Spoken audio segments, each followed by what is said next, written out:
Hello, I'm Darren Magee. Today's topic is looking at the character the Riddler, as portrayed by actor Paul Dano in the 2022 movie The Batman.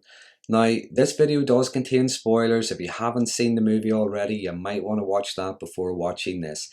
But just as a reminder, this is not about trying to diagnose anybody. I am not in a position to be able to diagnose anyone, and besides, he's not real. So in this video, I'm going to give some reasons for and against certain mental health conditions before saying what I really think is going on with the character. So first of all, let's have a little bit about his background. Edward Naston had grown up in a badly run, dilapidated children's home in Gotham City. The home had been funded by the Project Renewal Fund, which had originally been set up by Thomas Wayne, Bruce Wayne's father, just prior to his death.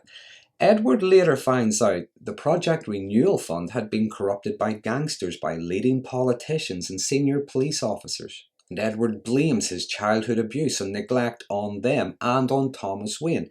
But since Thomas Wayne is dead, he decides he's going to punish his son Bruce Wayne instead. Edward's a forensic accountant. He is very intelligent, but he's very damaged. His persona, the Riddler, we see something of an antisocial personality there, which can incorporate many things, including sociopathy. So is he a sociopath? Well, first, these sociopaths are a product of their environment. He does seem to live on the edge of society. He isn't necessarily impulsive, though, and nor does he show any kind of distress whenever the police capture him. So is he a psychopath? Well, he's very methodical, he's calculated, he's remorseless over the killings. There are a lot of strong indicators. However, his motives for what he's doing are specific. He targets those associated with the Renewal Fund, those that he believes hurt him. Now, that being said, the end of the movie, he just wants to flood the entire city, which is going to bring a lot of death, destruction and chaos to many people, even those who are perhaps in as much pain as he is. Is he a narcissist? Well, we see no empathy. He believes he's entitled to do what he's doing. The victims deserve his wrath. His persona of the Riddler is grandiose, justified, and is the centre of attention. We also see a lot of envy of Bruce Wayne, a fellow orphan, but one who had it easier. One that he believes, the whole city felt pity for while he was just forgotten about. Does he have borderline personality? Well, throughout the movie, he's leaving messages, riddles personally addressed to Batman. As a vigilante, it seems that Batman has inspired him. We also see, though, a lack of emotional regulation at the end, especially when Batman rejects him. And this would be a very strong component of borderline personality.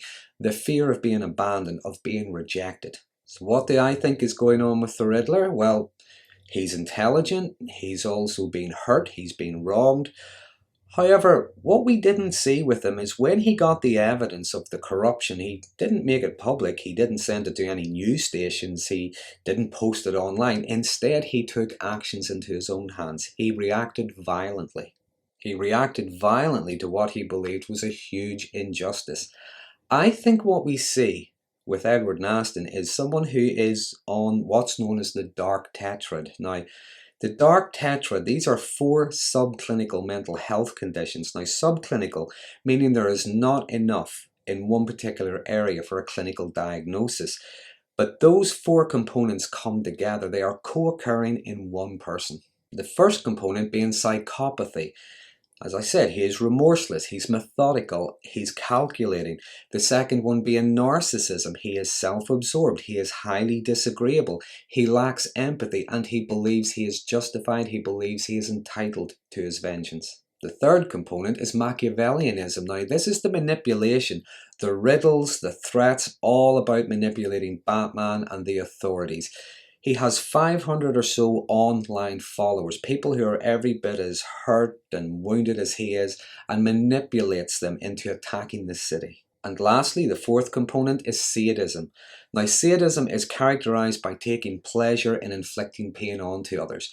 In this case, the sadism would fall into the category of enforced sadism. Now, that's hurting others through a sense of self-righteousness, believing others need to be punished, and he is the only one or the best one to do it. Past evils that were inflicted on him are being repaid through further, more aggressive acts of evil, all in the name of what he believes is good. And all of this has led him to become obsessive, consumed by revenge, and only a shadow of what he perhaps could be. So they're just my thoughts on the Riddler. I would be interested to know your thoughts if you've seen the movie. I've only seen it the once, so haven't been really able to look into it in any great depth. There may be things I may have missed. By all means, please use the comment box below. I'm always interested to read your thoughts. And until next time, thanks for watching.